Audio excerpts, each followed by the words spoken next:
Good afternoon, everyone.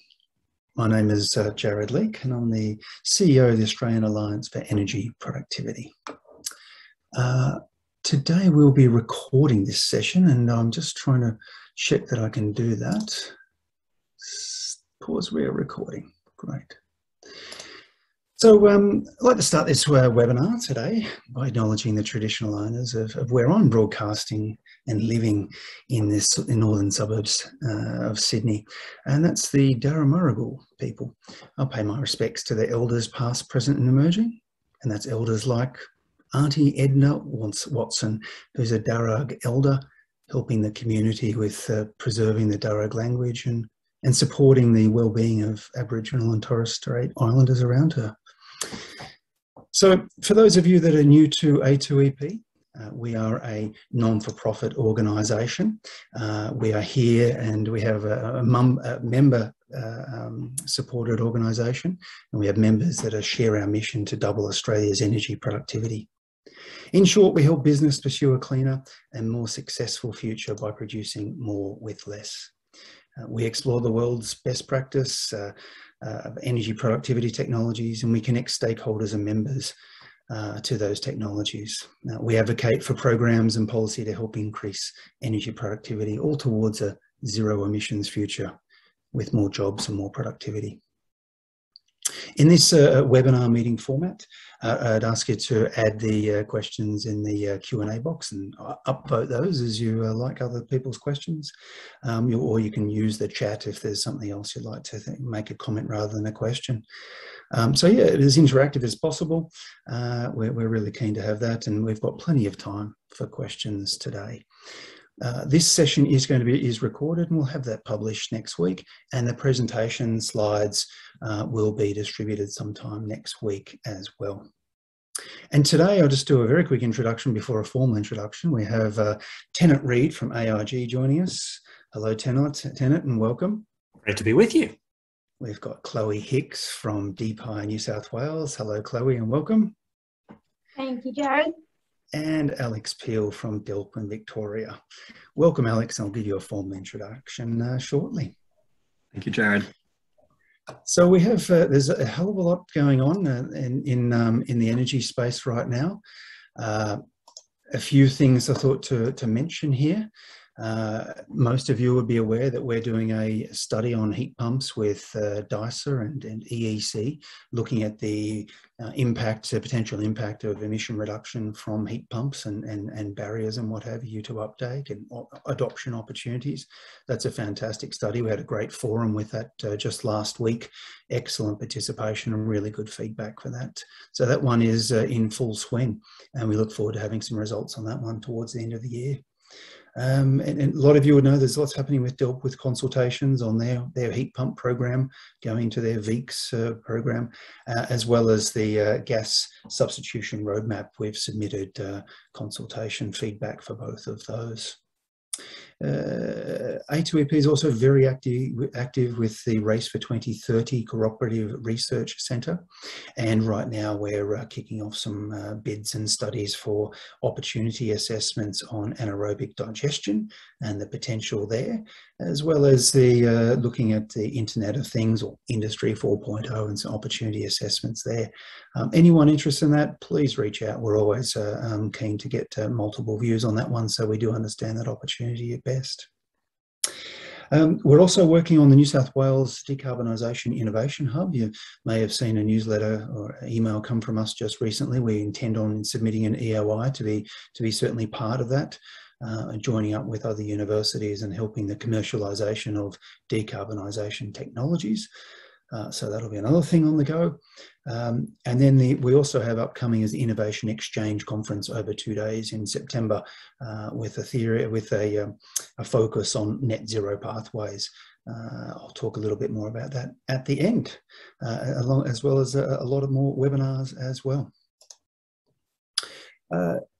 Some people may have joined yesterday, a big program being launched in Victoria on their Energy Innovation Fund. I thought it'd be worthwhile. There was a webinar on this one yesterday. I thought just take a moment just to give you all a quick summary of that one on that webinar. This is the round 2 available for grant funding. They are looking to be funding projects between $2 and $20 million. And there's a series of criteria as shown on the screen. I would like to offer to those A2EP members out there, if it would help your submission and help your chances of getting funding, that we'd be more than happy to help with the knowledge sharing component of that. And it is a key assessment criteria, and anything we can do to help you get that funding in that knowledge sharing space, please just let us know, and we're happy to be involved. So this funding program, as they said yesterday, this is not for just standard well-developed technologies. They specifically mentioned just standalone lithium-ion type batteries. Something like that with a very high commercial readiness index would be above what they're looking for. You know, it is well established, so they are looking for much more innovative technologies. The other thing they clarified yesterday was that if you are looking to do a study, a feasibility study, then yes, that can be below $2 million. So there's no that limit there that says 2 million. It can be below that, certainly for a study.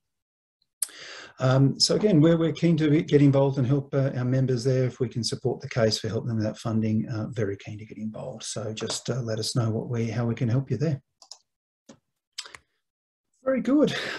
Now I'd like to introduce our very first speaker. Tennant Reed is a regular with A2EP webinars, and we're very pleased to welcome him back once more. Tennant is the Head of Climate, Energy and Environment Policy at the Australian Industry Group, AI Group, and Tennant manages those policies there at AIG and has been doing that since 2008. Tennant's deeply involved in climate and energy issues, advising AI Group's leaders group on energy and climate policy, coordinating joint research and advocacy with wider energy stakeholders, facilitating the Australian Climate Roundtable, and developing reports on energy prices, natural gas supply, and business energy usage. He's also advised AI Group on a range of related issues to manufacturing and innovation, and previously he was an advisor to the Department of Prime Minister and Cabinet, working on fiscal policy, stimulus and infrastructure. This is always a wonderful 20 to 30 minutes we have with Tennant approximately every quarter. And Tennant, I'll stop sharing and keen for you to share your screen and give us your enlightenment. Fantastic. And besides all those other features, like many of you, I am co-located with homeschooling for the time being. So if there are any interruptions on that front, they'll probably seem very familiar. So I'm just going to put that slideshow up. There we go. So there is a lot going on in climate and energy policy right now. And I'm going to, there we go. So what I'm going to try and cover off is a bit about what's happening in terms of prices for electricity and gas, a bit about the policy developments that we're seeing on the energy front, also a bit of a roundup of what's been happening internationally and what hasn't been happening domestically in terms of climate policy, and a bit of how that may play out. So on the gas front, gas is once again back to being a driver of many things, and internationally and domestically, we've seen some enormous spikes in spot prices for natural gas this year. So back in January, there was a really enormous price spike that took place in Asian markets. It did not flow through to spot prices within Australia, but there has been a more recent and broader spike that really has. So very hot weather across many population centres in the Northern Hemisphere, very high demand for electricity, for air conditioning, and intense demand for natural gas as a swing factor in many electricity systems to meet that demand is putting international gas markets under very high pressure. Prices are at often unprecedented highs in many markets, and that is flowing through to spot prices within Australia. If we take a look at the ACCC's metric for netback pricing, which is like any of the other options for the price of gas in Eastern Australia, is not uncontested, and it's not the only way to look at it. But we have seen a substantial increase in the actual netback price offers being recorded, and the futures index is substantially above where it has been in recent years. We are well past prices recovering to the levels that they were at before the oil and gas price crash of the pandemic. We're heading to even higher territory than that. Now, is that going to be sustained? Who knows? We will probably see some response in Asian and European and even North American markets to the high prices, the different high prices that are being seen in all those places. There is a price spike in the Henry Hub market in North America. It's got all the way above the equivalent of $5 Australian a gigajoule. Wow, they must be really sweating. But it is actually, in their context, quite a high price, and it's higher again here. So there's going to be responses to that. I'll get to what might be some important changes in the Japanese segment of the LNG market in a few minutes. But for the time being, the story seems to be high demand and constraints on supply equals high prices for gas in the markets that we export to. And there is, I'll enlarge on this in a sec, but there's no sign of anything that would prevent that from continuing to turn into high gas prices within the Eastern Australian market. So if we look at electricity, we have seen after several years of declining prices as the market worked its way out of the very tight supply-demand balance that followed the closure of Hazelwood and several other generators. Prices have risen significantly this winter across the NEM, but most steeply in Queensland and New South Wales. Now, some of that is probably the recovery in spot prices for natural gas, but it's also, of course, reflecting the sudden withdrawal of a substantial amount of generation capacity when part of the Callide power station in Queensland exploded a couple of months ago. Thankfully, nobody was hurt. Some of the, well, actually, most of the generating capacity has been progressively restored by now, but one unit, the unit that actually blew up, is going to take until at least the end of next year, I believe, to replace. And so the market is a bit tighter than it was expected to be, at the same time as spot gas prices are quite high.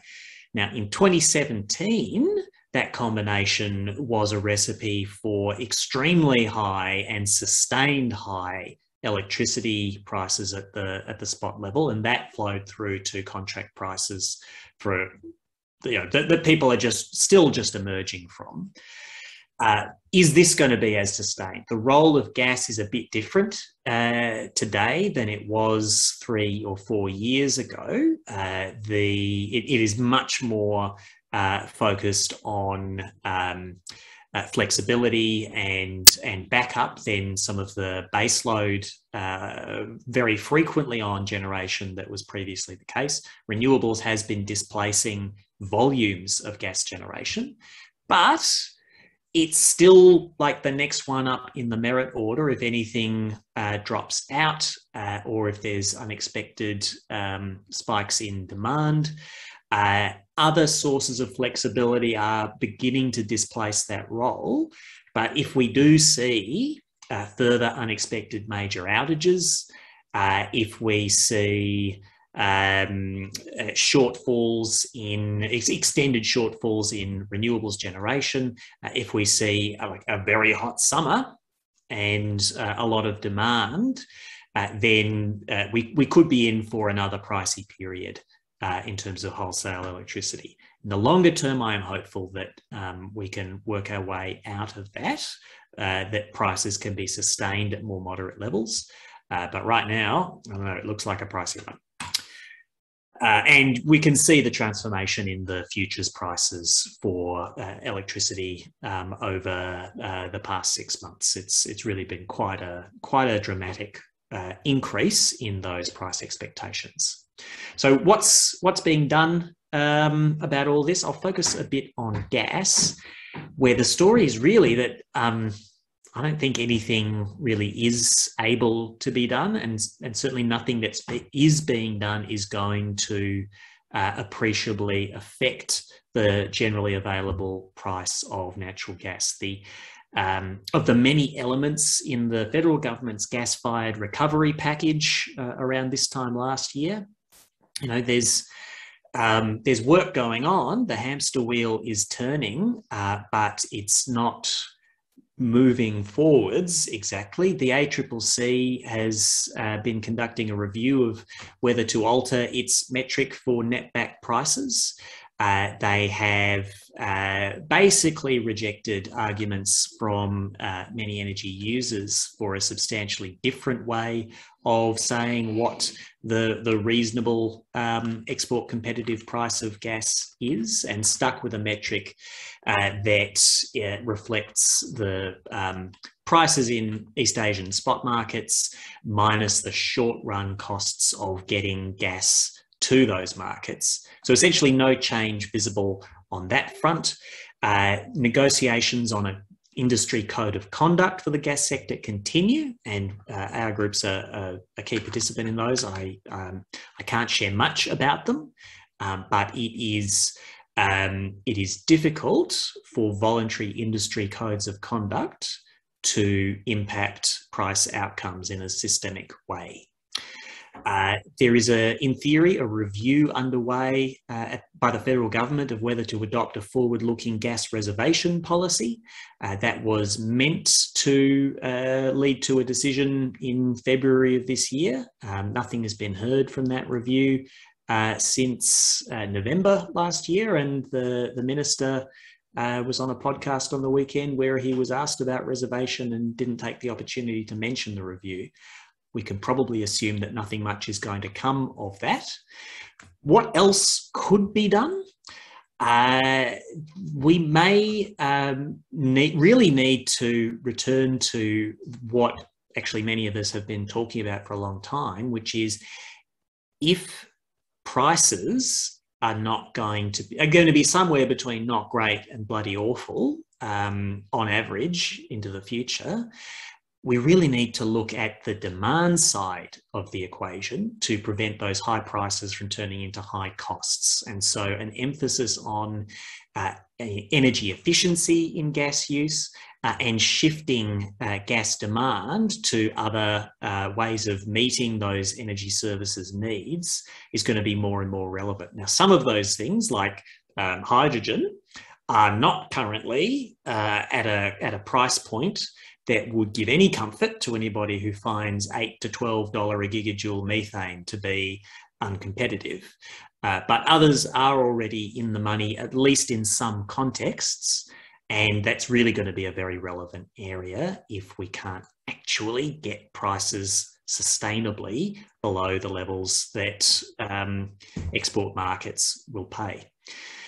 In the electricity policy space, there's a lot bound up in the Energy Security Board's recommendations. We haven't seen the version of those recommendations that is going to ministers for some initial decisions this week, but prominent among them, and probably the two most controversial elements, are for some form of capacity market mechanism to be further investigated and introduced down the track, and for transmission reforms that are sort of son of Kogati, for those of you unfortunate enough to have been involved in previous rounds of the Kogati Wars.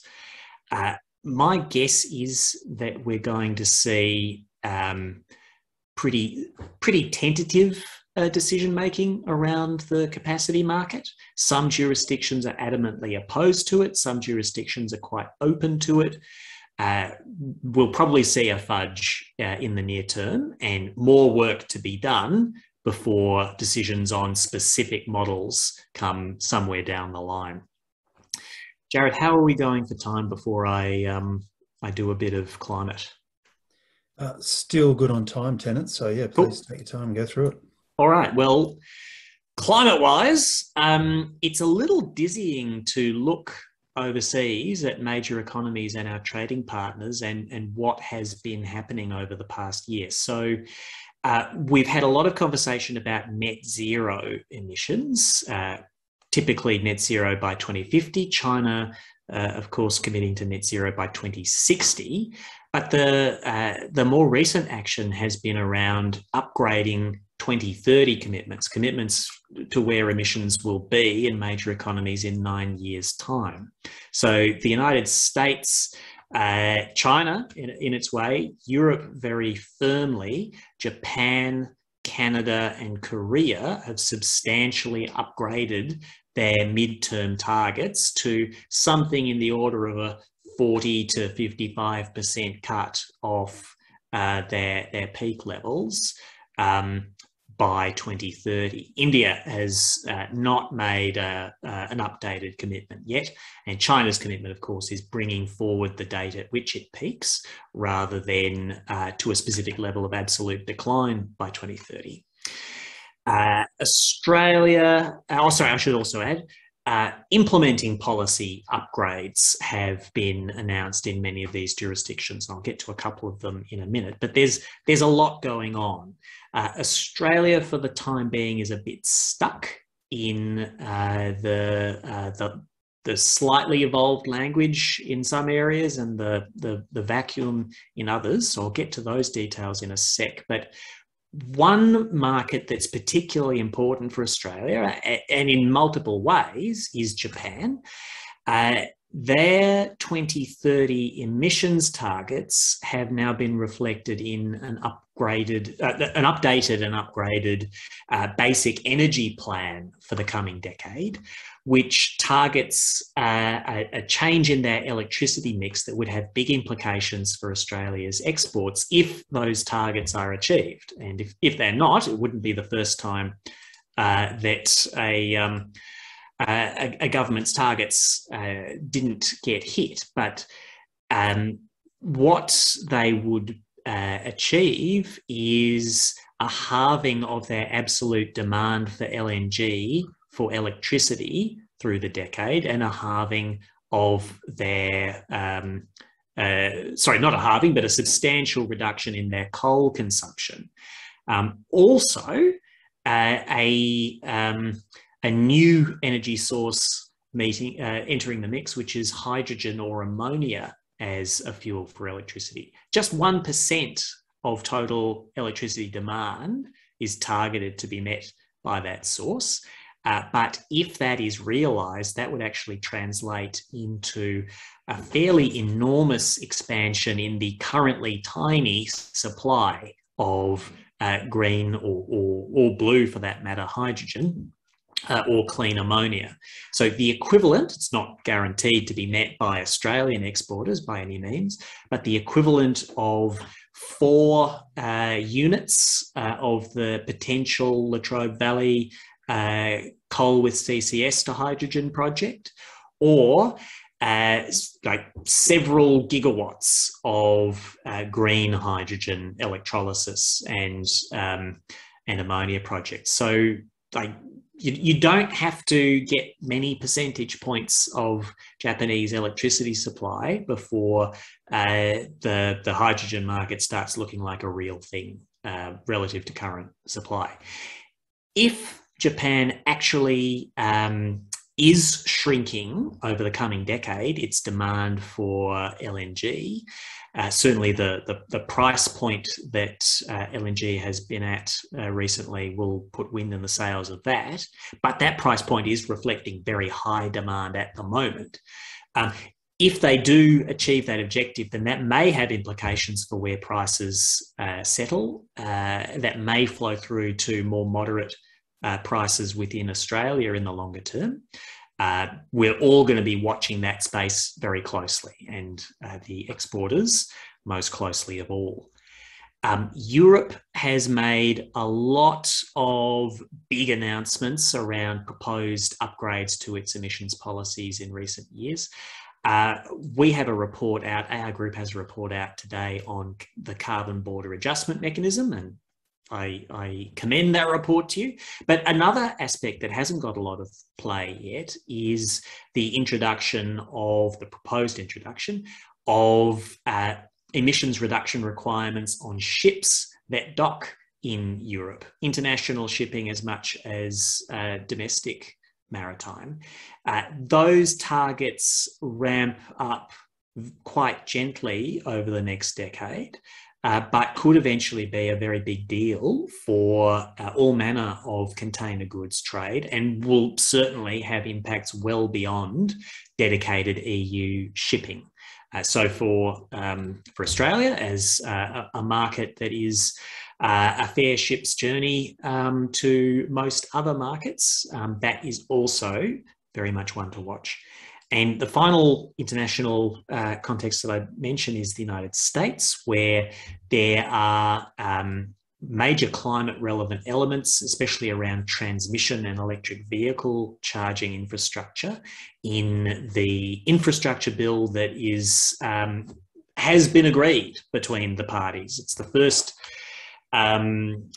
major piece of bipartisan agreement in this space for a while in the US, and it is to be followed by a massive partisan package, which includes a bunch of climate and energy proposals, including a form of clean energy target to try and get the United States to 80% clean energy by the end of the decade. And a carbon border adjustment mechanism, also covered in the report we've got out today. Who knows what is going to pass the US Congress, and who knows how closely the result will match the current visions. That's definitely one to watch. Looking back on our own shores, we are under significant pressure to be seen to do more on climate. There is diplomatic pressure, business pressure, all sorts of pressure. It's not really obvious what that pressure is going to be able to lead to. The government has very slim numbers in the parliament. In fact, they are a minority government. And these are divisive issues in their party rooms, as we've seen many times. The possibility has emerged in the last week or so of an upgrade to Australia's 2030 target. No groundwork analytically or public opinion or party opinion wise has been done on that until just now. So it's leaving the run very late, but it is possible we will see more proposals emerge by the time of the Glasgow Climate Summit in November. But that's pretty close. So we'll really have to see. Quite possibly we will see more funding announcements for domestic and international climate innovation, and more of the same in terms of the technology-oriented initiatives that have been emphasised to date. And with that, and the lovely image of our report out today, I'm open to any questions if we've got time. Yes, Tennant, thank you so much. People can put their questions through on the Q&A box there, and we'll look out for those. We did have one coming through already, and that's on the slides there. Tennant, are we able to share a copy of these slides to the audience here? Absolutely. Fantastic. I'll send you a version of that in a minute. Yeah. And Paul asks if the gas price referenced is the wholesale. Yes, that's right. And not just wholesale, but wholesale spot. So not representing longer term contracts, which is how most gas is purchased, and not covering the pipeline and distribution charges that are an important part of the bill, even for smaller customers, most of the bill versus wholesale. Indeed. Certainly some big numbers there, heading up there, which begs the question. I haven't heard much, Tennant, about LNG import over the last quarter or so, nor much on the Narrabri gas fields. Are you familiar with what's happening there at all?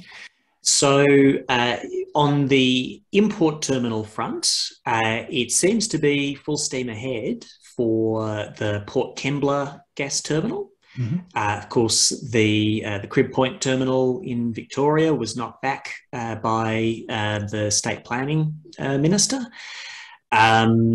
But we will have at least one import terminal, and the latest outlook actually out today from the ACCC, which is pointing to quite a tight domestic supply-demand balance for gas over the next couple of years. That's pretty bullish for that terminal once it's finished. There's not a huge amount to be done to get that in place. Like it's basically mooring up a ship at a dock and building a pipe to the dock, which, like in the annals of infrastructure projects, is not the hardest.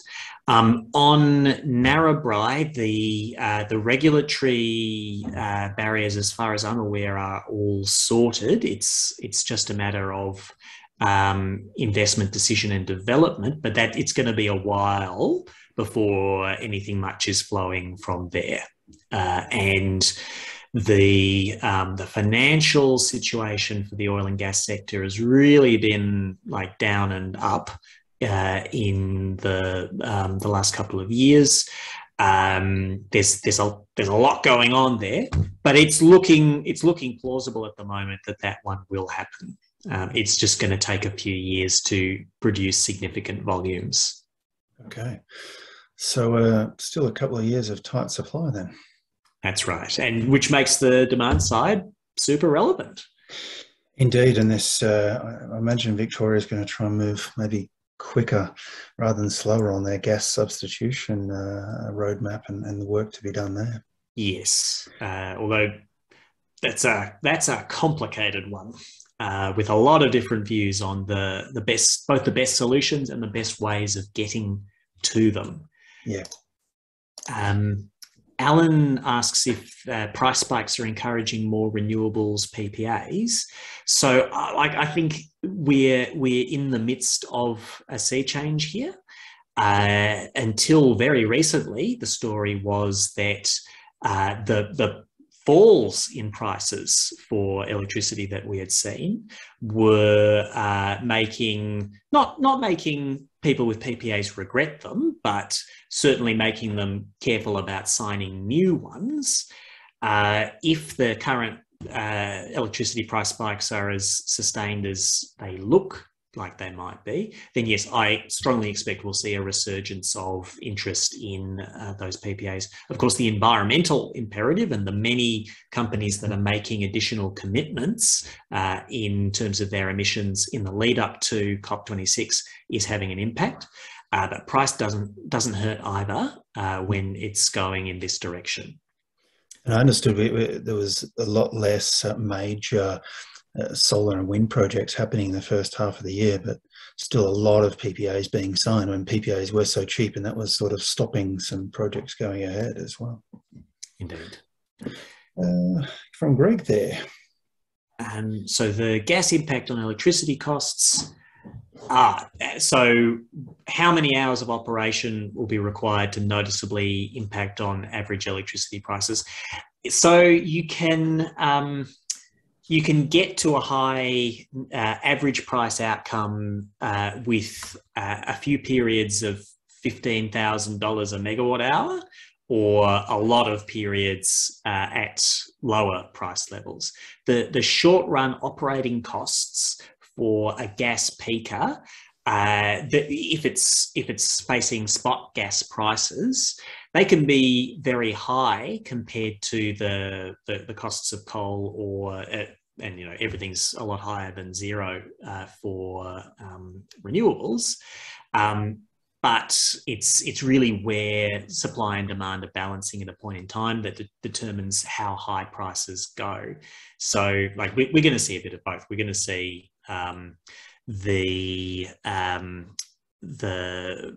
bids at cost reflective levels elevate electricity prices some of the time, and scarcity elevate them even more so at other times. And biomethane, Steve asked about biomethane in the gas market. So there are already some companies that are off-takers for either they're making use of their own methane production in piggeries and so on, or they've got off-takes with landfills and so on. But you're right, the volumes available are limited. Now, there's studies out there to indicate that we could make more use of the feedstock that's already available at a reasonable price point. But we're probably talking a few tens of petajoules of plausible supply at a modest price point. When you start getting into, well, could we transition much of existing demand, then you're getting into very difficult territory with how much of the biomass, the other biomass that we can produce or currently produce in Australia, can we divert from other purposes to methane production. And some of those other purposes include having an environment that we don't want to turn into energy crops. So I don't think that we're going to substitute a high share of our gas supply with biomethane, and it's probably the two competing pathways of various forms of electrification versus various contexts for using hydrogen or derivatives. And like they may be two great tastes that taste great together for the economy as a whole. Everybody's got their favourite among those. Indeed. And A2EP is actually working with the race for 2030 on opportunity assessment, looking at on-site anaerobic digestion, and there is quite a few documents coming before that, and one from Deloitte, Access Economics, was done that said that, I think they said that there's enough biomass to replace gas on the eastern seaboard. So there's a lot there, but what you do with it in the transition, how much should be electrified, time will tell. There's a lot of things that we could do with biomass in terms of a pathway to a fully net zero emissions economy. There's a lot of things that we could do with it, and there's only so much biomass, and which are going to be the best uses between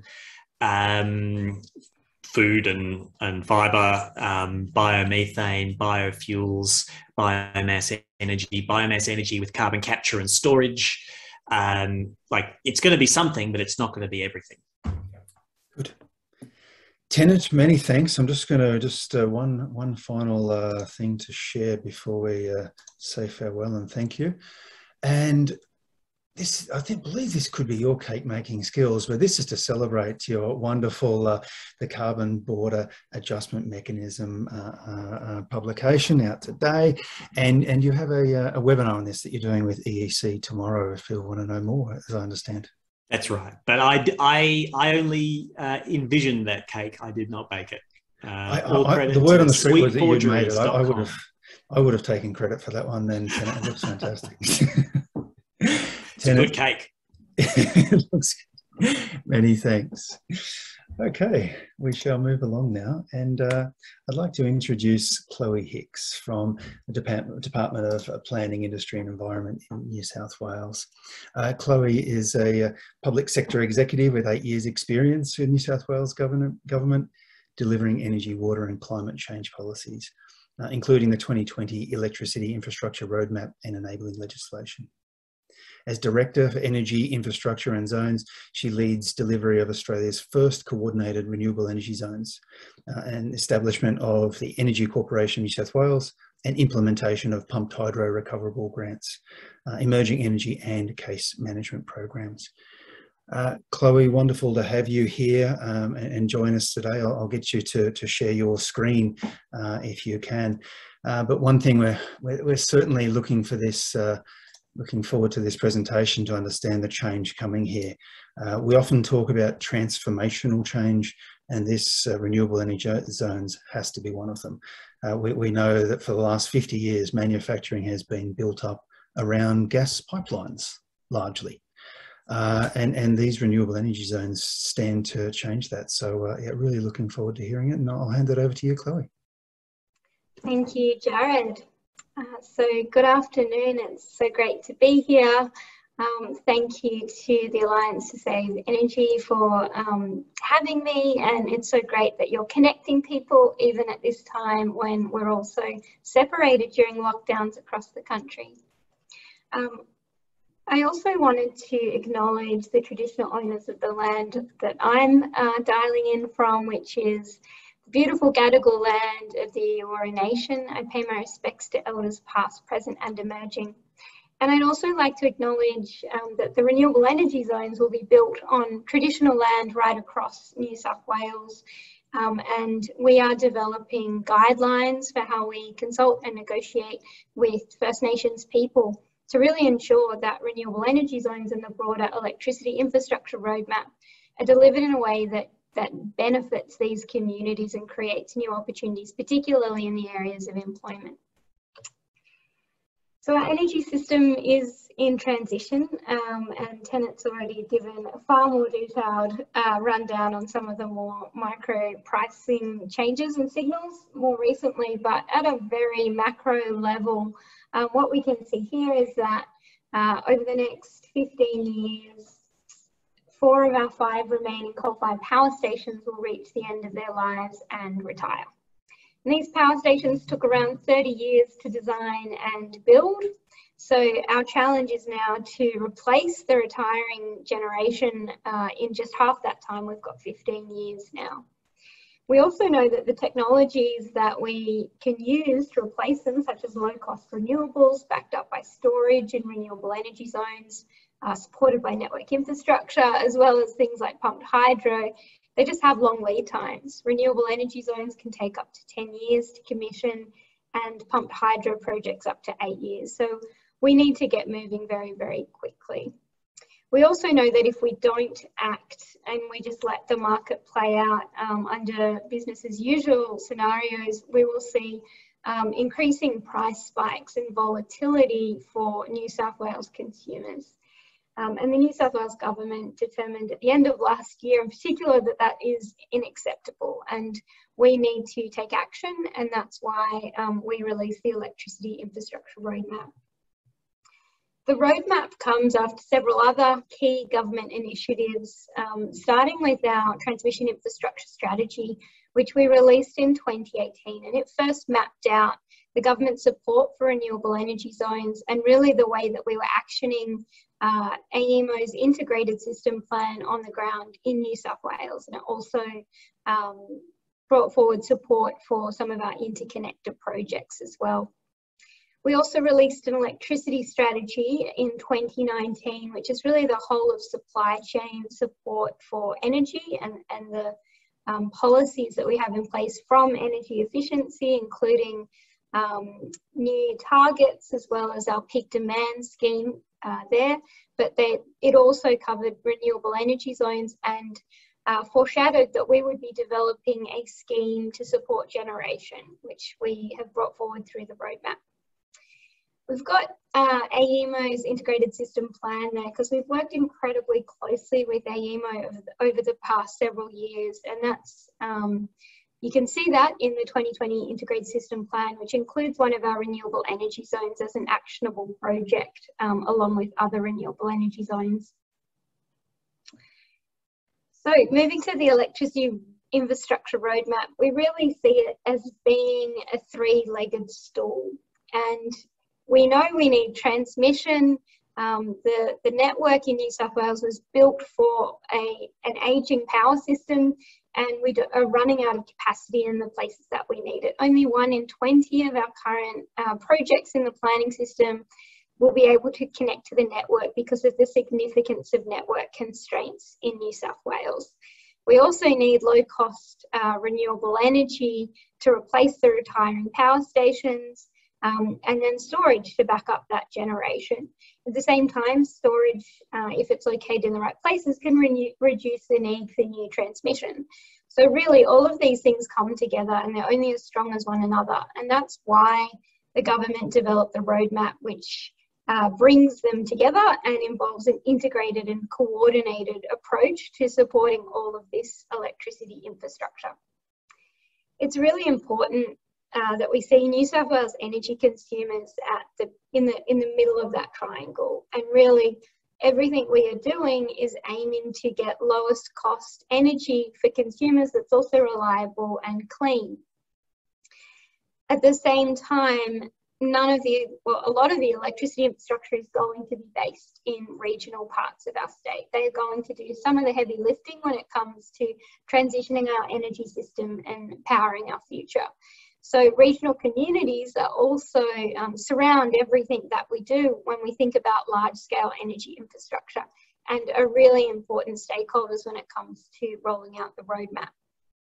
The roadmap has a number of initiatives to deliver this integrated vision, including renewable energy zones, as well as the transmission development scheme, which is about modernising the grid and overcoming some of the roadblocks we've seen to transmission projects moving through the national frameworks.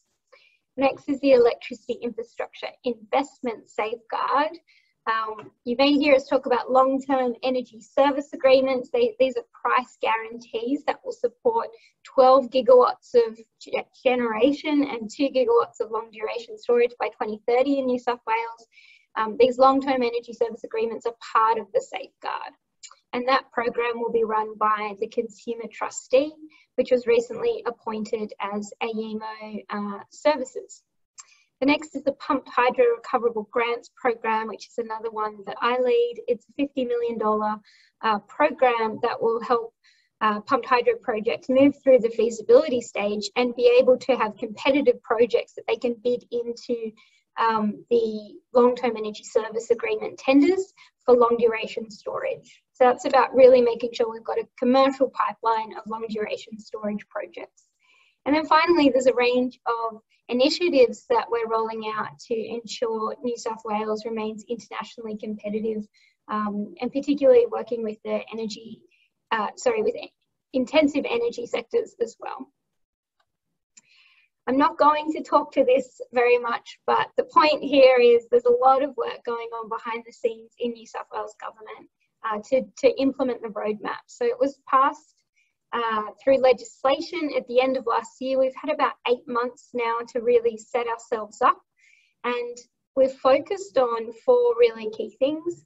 One of those has been the appointment of the right entities and getting the governance structure right. I've already mentioned the Consumer Trustee, who will be AEMO Services, but we've also got the Energy Corporation of New South Wales, which will deliver renewable energy zones, and it will take on the formal role in our legislation of infrastructure planner for the first 5 renewable energy zones. And what that means is it will design what the network looks like and ensure that it's optimised with generation and storage, and make recommendations to the Consumer Trustee. The Consumer Trustee will then authorise those designs and make sure that it's all happening in the best interest of New South Wales consumers. The second thing we've been focused on is getting the right people into our team. So we've expanded very rapidly to now having a task force of over 100 people working to implement this framework. And as well as getting the right people, we've also needed to get the right funding. So earlier this year, as part of the latest New South Wales budget, we secured an additional $380 million of funding for the roadmap, and that builds on the existing commitments that we've already had. So we've now got a program that's totaling around $500 million of direct government funding. The third thing that we're very focused on is getting the detailed design right and the regulations that sit below the legislation. So we've been working through a range of issues papers. There's obviously appointments I've already touched on, and other mechanisms that we need to enable under our legislation to set up the framework for success. And I'd really say thank you to everyone to date who has contributed to our consultation processes. We really are aiming to do this in co-design with industry, with other stakeholders, so that it's genuinely implementable. Because at the end of the day, when we talk about this roadmap delivering $32 billion of investment, it will be private investment. So we need to make sure that the roadmap will work for industry. Moving on to renewable energy zones, which is my area of focus. Really, we see renewable energy zones as being modern day power stations. They'll deliver equivalent services to a traditional power station, but it will take a range of different parties, technologies and services to make that happen. And that's why the role of the Energy Corporation New South Wales is so important, because it will coordinate the delivery of renewable energy zones. I've mentioned already, it takes on the role of designing what the network looks like and how that's optimised.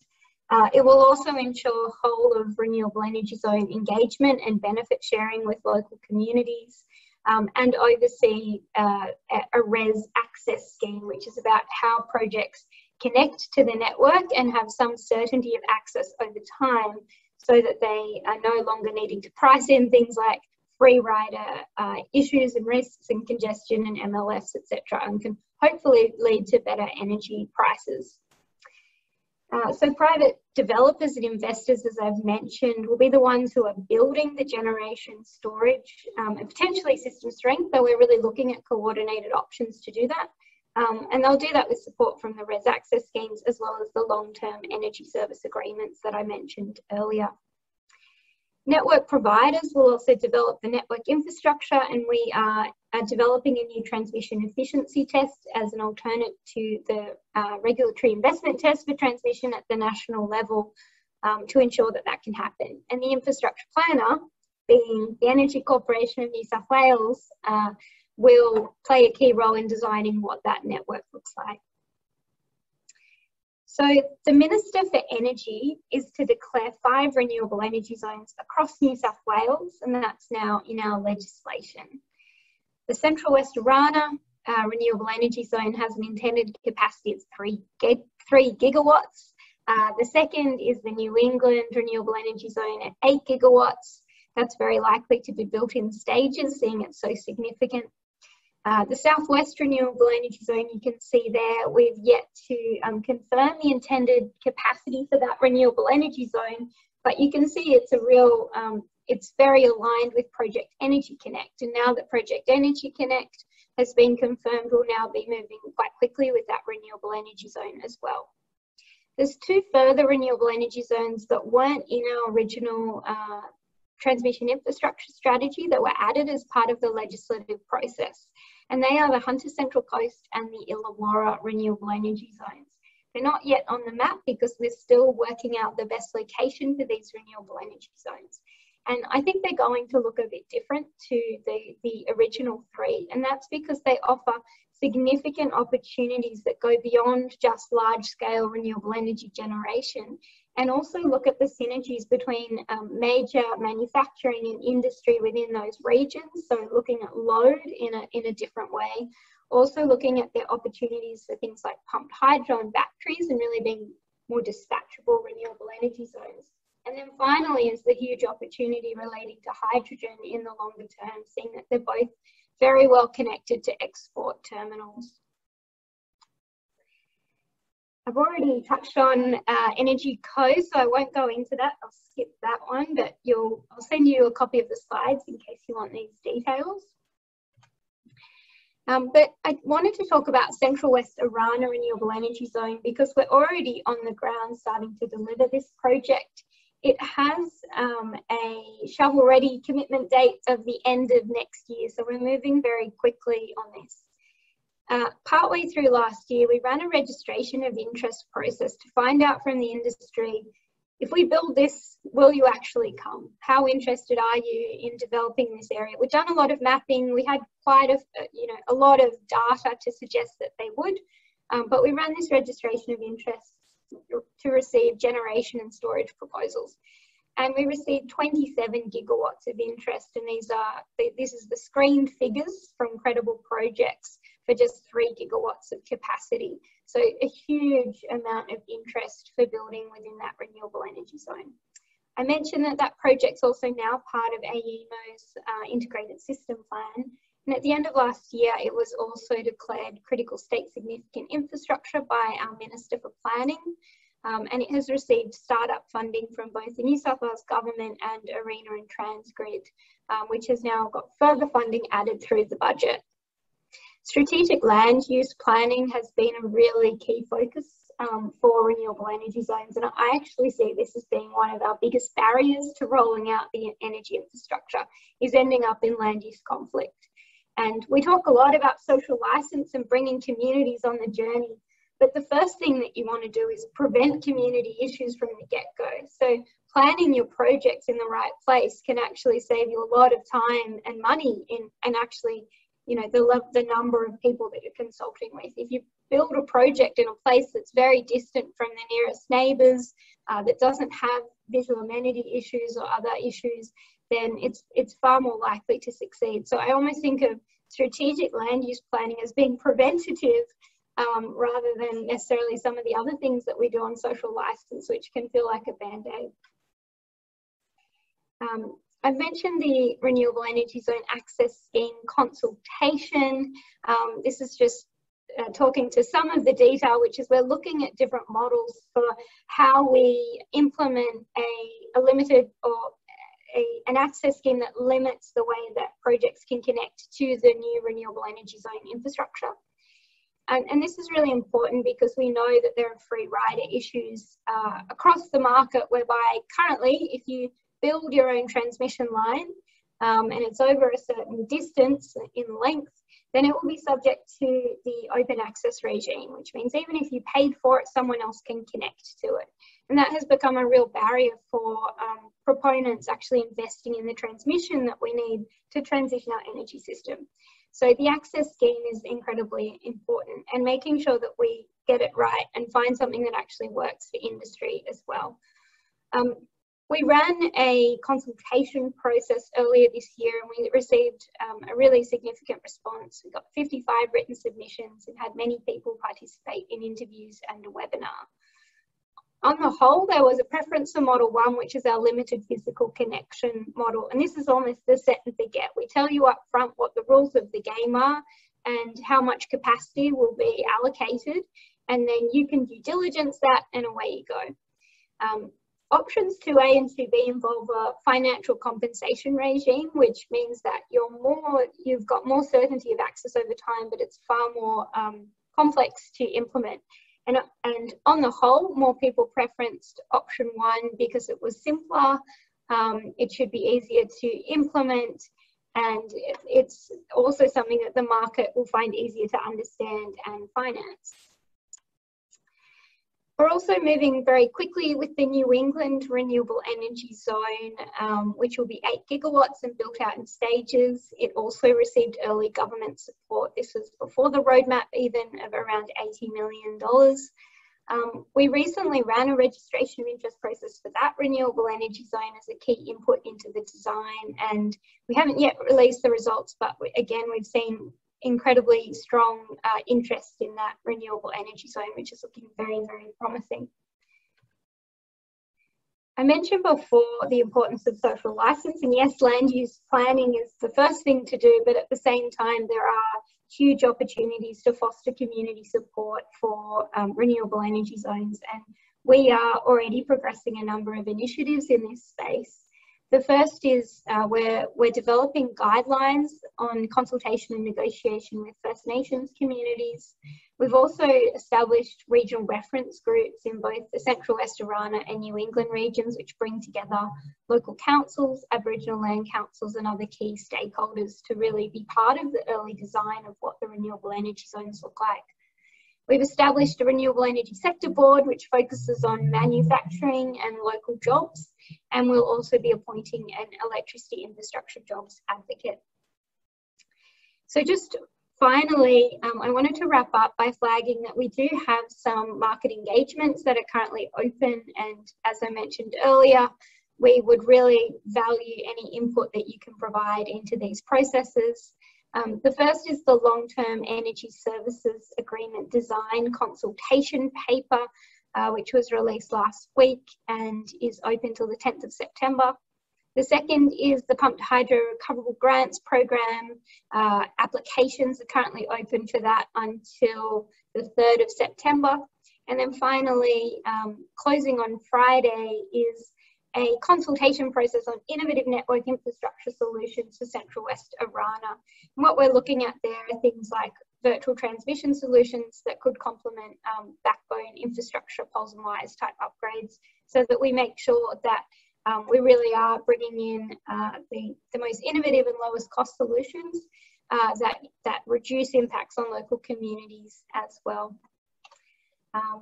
That was it from me. This was my bike trip around the Central West Orana Renewable Energy Zone I did around a year ago.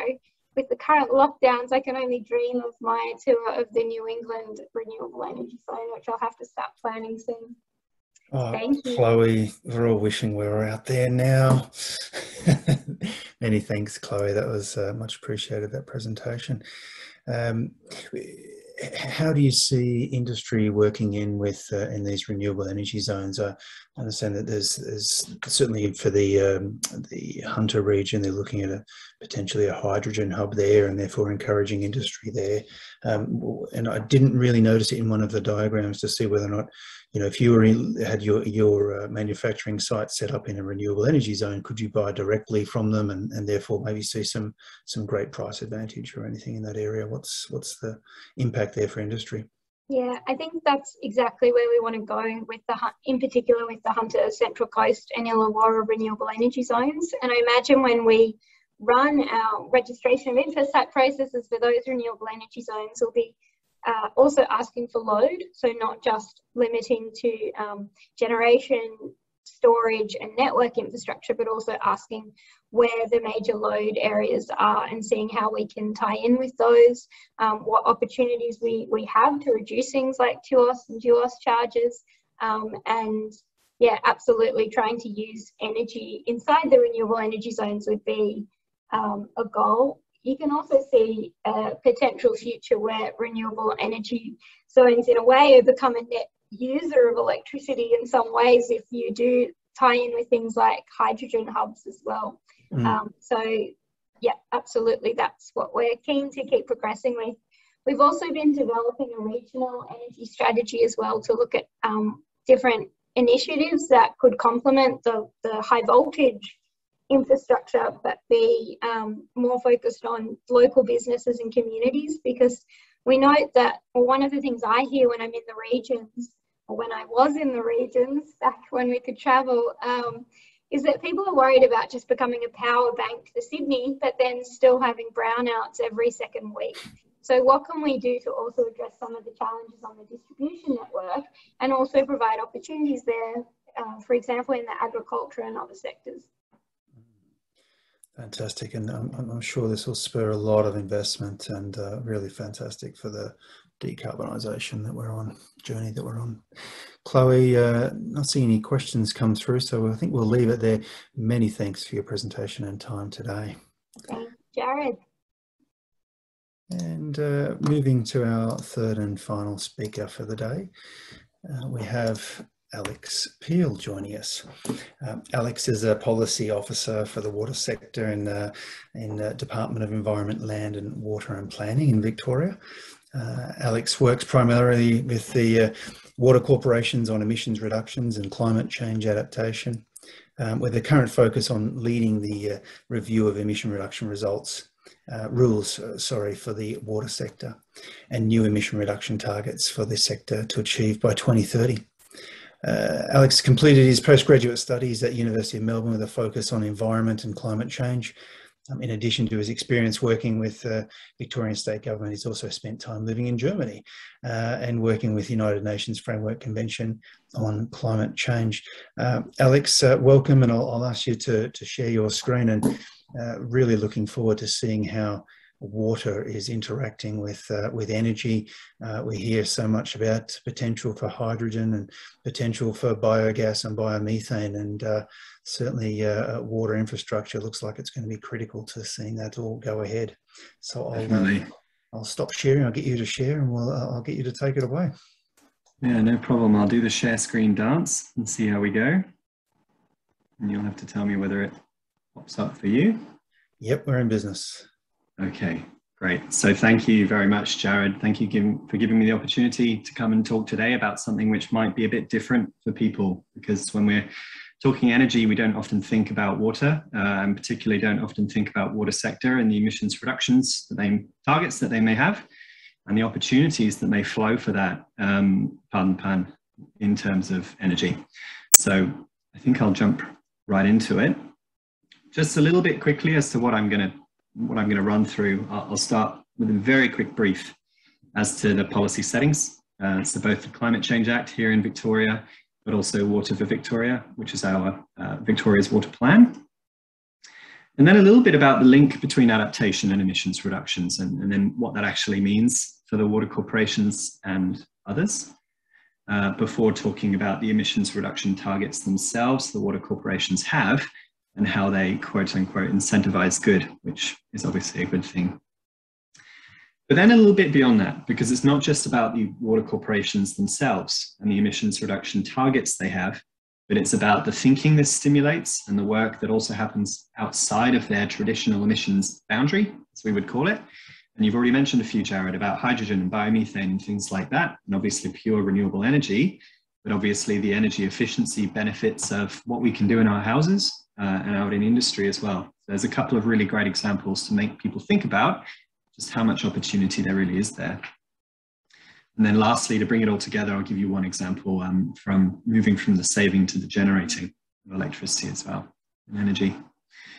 So with that said, starting with the context a little bit, I'll try not to spend too much time on this, but just to say that in terms of the water sector, in Victoria, we have 18 water corporations responsible for treating water, provision of water, sewage treatment, all those things. And we also have 10 catchment management authorities, which look after the land management, a bit more of the environmental aspects, biodiversity, river health, things like that. So when I say water sector, that's purely what I mean for today.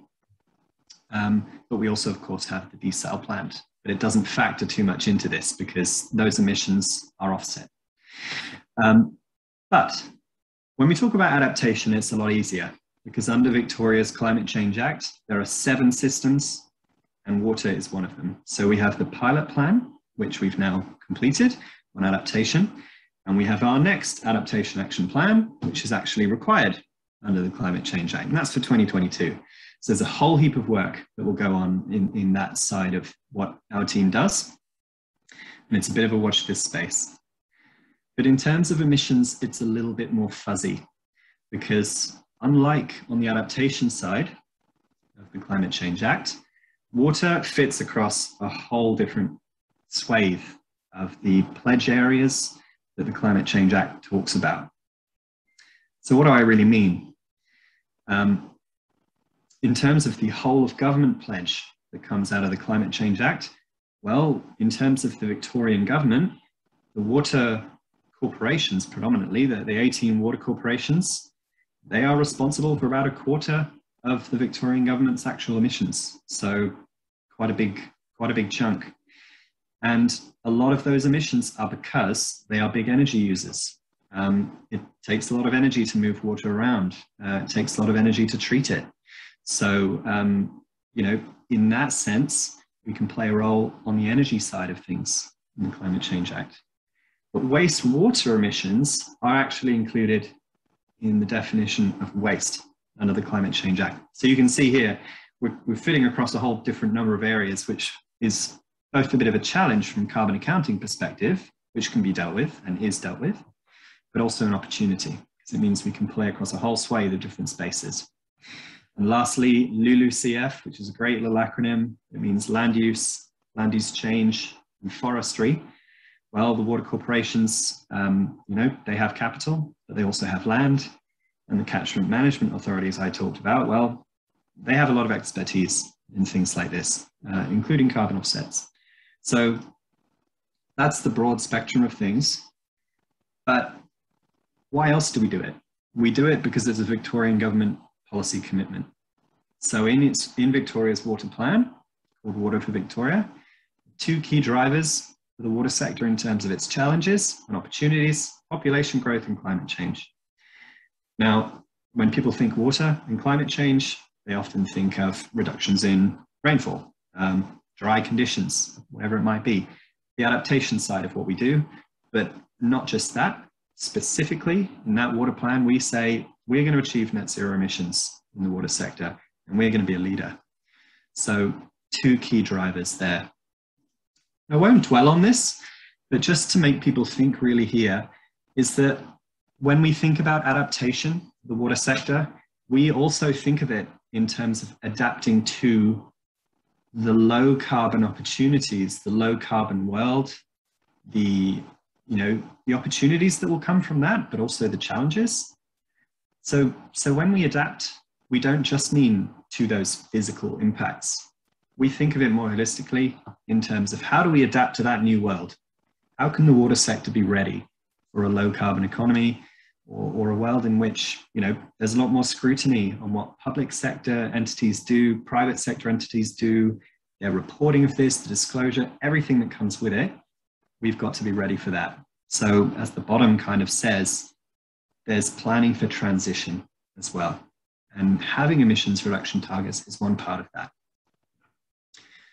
So what are the targets? So the water corporations are required to reduce their emissions by collectively 42% by 2025. Compared to the baseline, which is an average baseline from a 5-year period, 2011 to 2016, we had good data in that period. It's hard, for example, to say, well, why not 1990? We don't necessarily know what the emissions particularly were back then for the water corporations specifically. So you have to pick a reasonable baseline. And this slide is a bit busy, but I'll talk you through it. So what are the key principles? One there is that we set individual targets for each corporation because their circumstances vary. They are wildly different in terms of where they are, what they have to do, and the opportunities that they have available to them.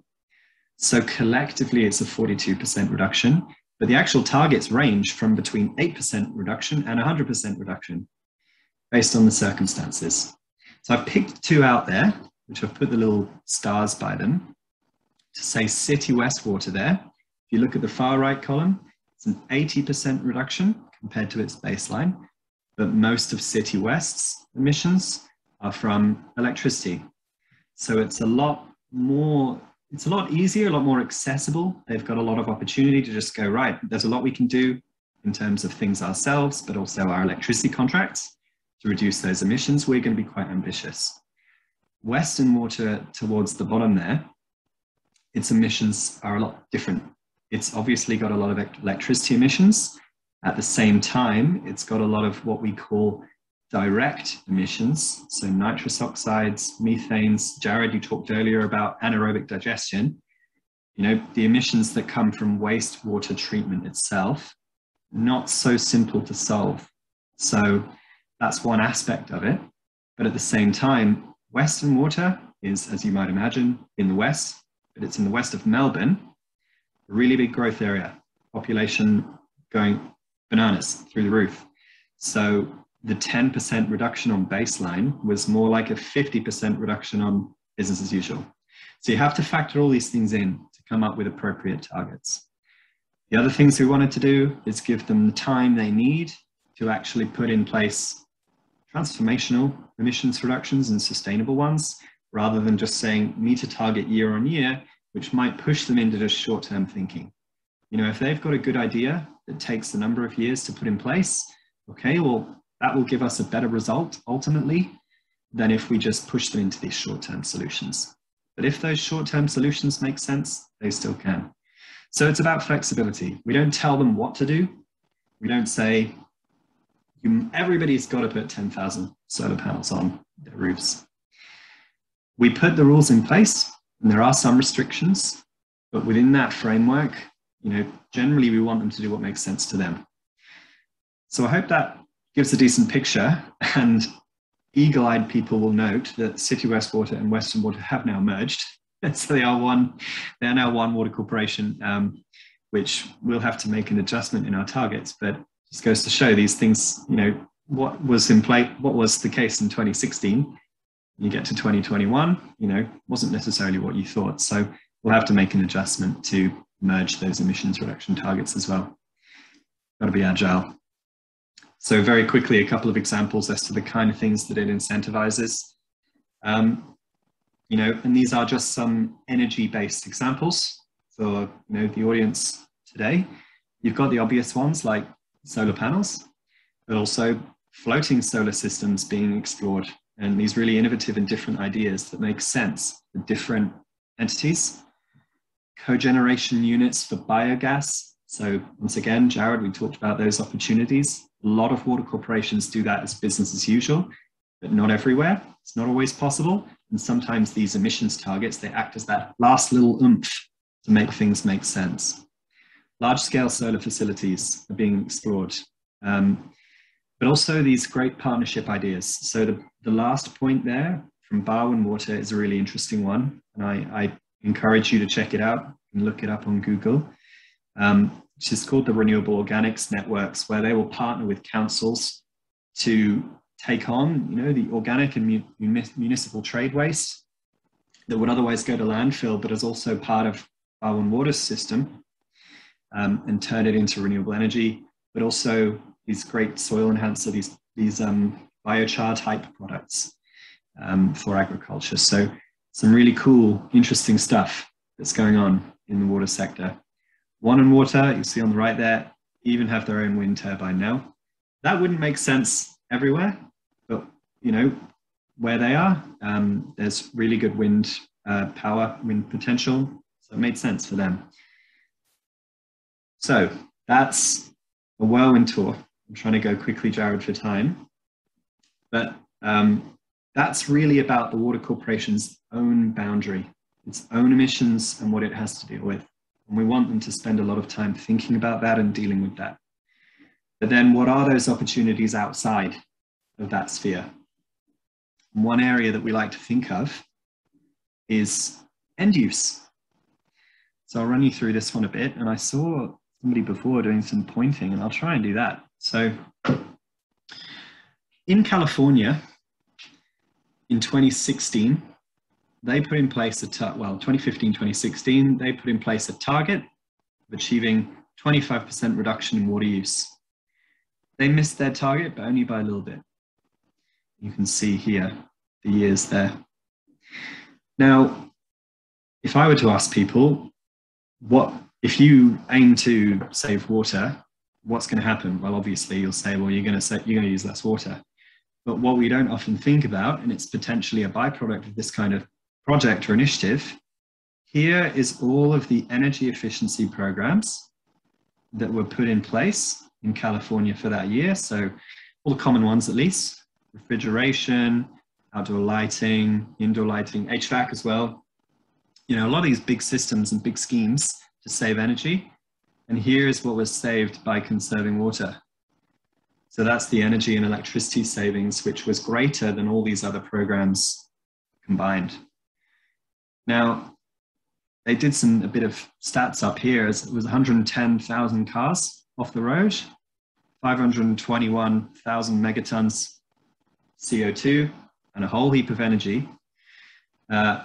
So I guess the key message, I suppose, was when you're thinking about energy, don't forget water and the potentials there, you know, at end use, at the water corporation, so the provider, scale, and otherwise. You know, you can get some great, absolutely fantastic savings by focusing on that. Caveat that they use more energy in California to provide water. So it's not an exact comparison, but at the same time, I make the point only to show that, you know, that there's opportunity out there. And for people who feel that they have a water-based solution or vice versa, something that saves energy, see if you can apply it to the water sector. There's a lot of opportunities there. So, see if I can get this pointer off. What does this mean for Victoria? So a little example of a study that we did, part one of a longer term initiative around what are the energy-based savings opportunities when you think about water in Victoria. So what we did is we said, right, in reservoir with real data on water use and decent assumptions that, you know, can come from that. What if we moved everyone from wherever they were in terms of showerhead use from up to 12 down to 6.3 litres per minute showerheads, and then moving people from roughly the average of 10 minutes to about 4 minute showers. And here's some of the numbers. So there's the reservoir amount, which, you know, a few thousand emissions, 0.4 gigalitres, 12 gigawatt hours of energy, which is quite a lot. You extrapolate that up, and it's 61 gigalitres, over 2,000 gigawatt hours, I should say, a few 100,000 tons. But those are just numbers. So I did some back of the envelope calculations. Please don't quote me on these because they are back of the envelope, but they show estimate of broad and general impact.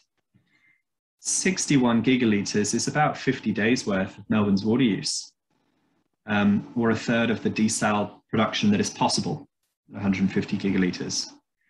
It's the amount of energy saved is 2.5 times the water corporation's use, electricity use per year, which is a big chunk of the Victorian government's use.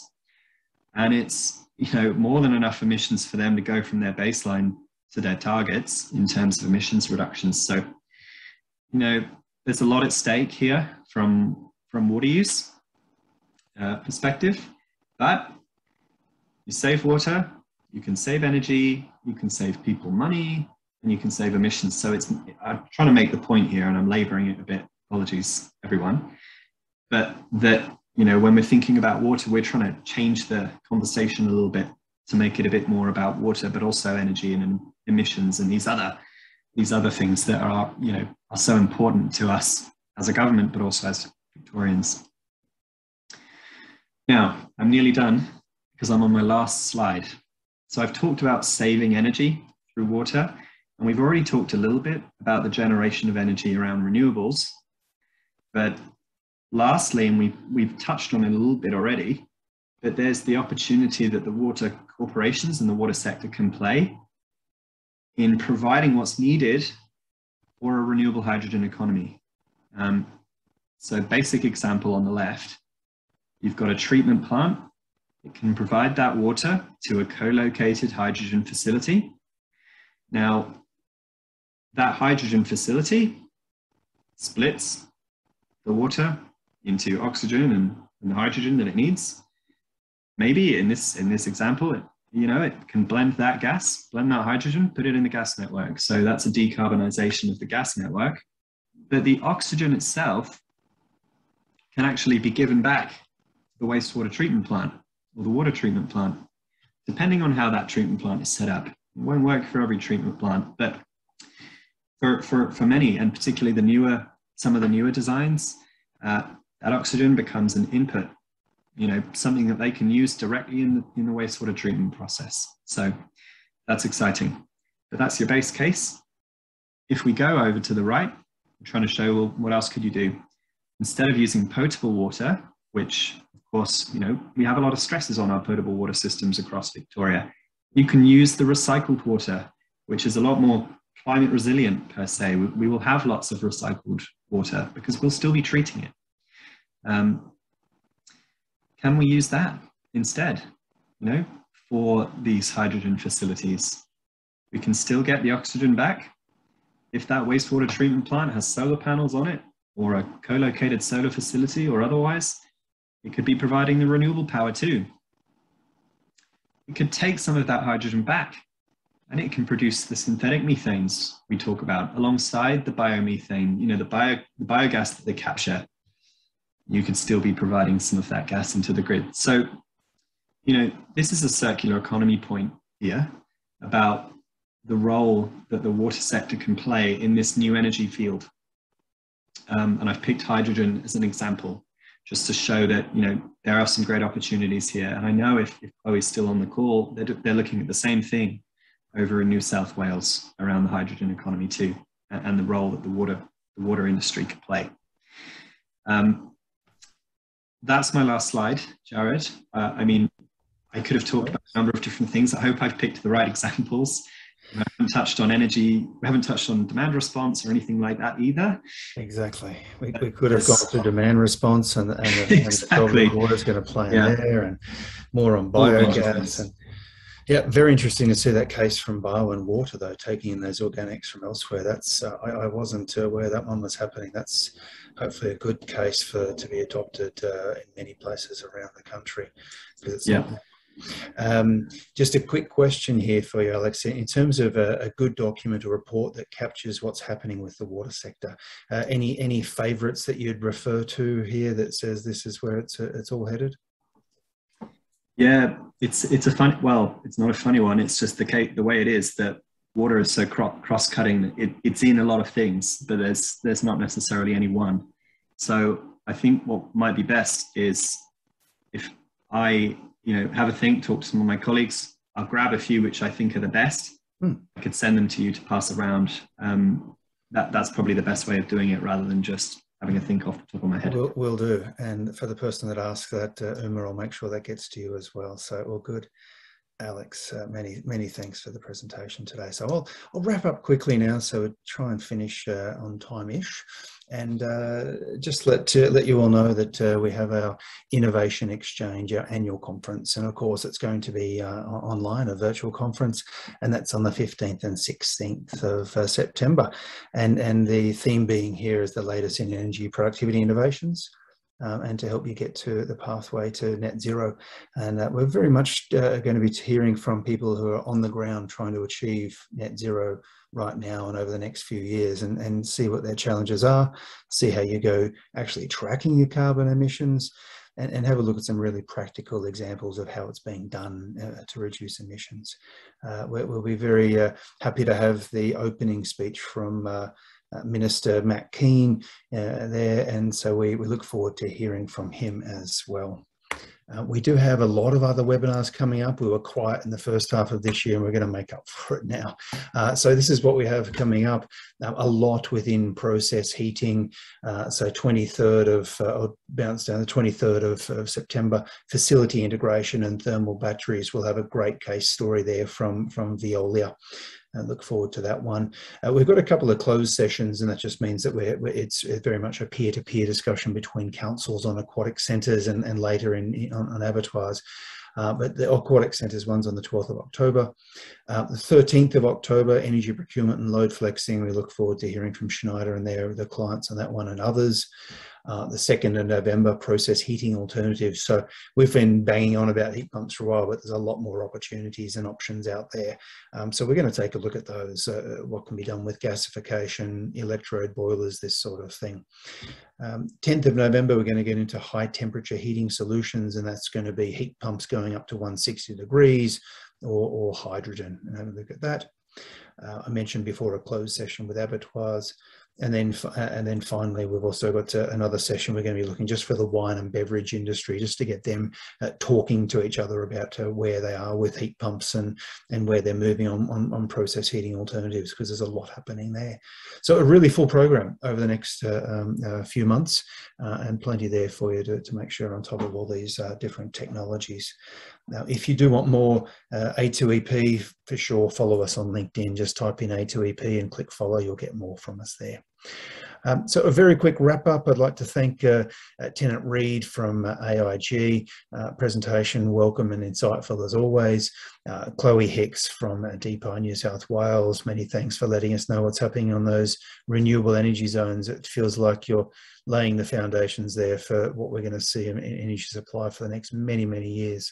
And then Alex, thanks for the presentation on water. It looks like you guys are really leading there and really have a wonderful opportunity to be, I'd suggest not just net zero, but carbon negative before a lot of other industries. So great to see the action and movement there. So many thanks to all our speakers. Many thanks for everyone dialing in. And as mentioned before, you'll get recordings and the presentation sent out next week. So thanks very much, and we look forward to seeing you at our next conference. Cheerio. Bye-bye.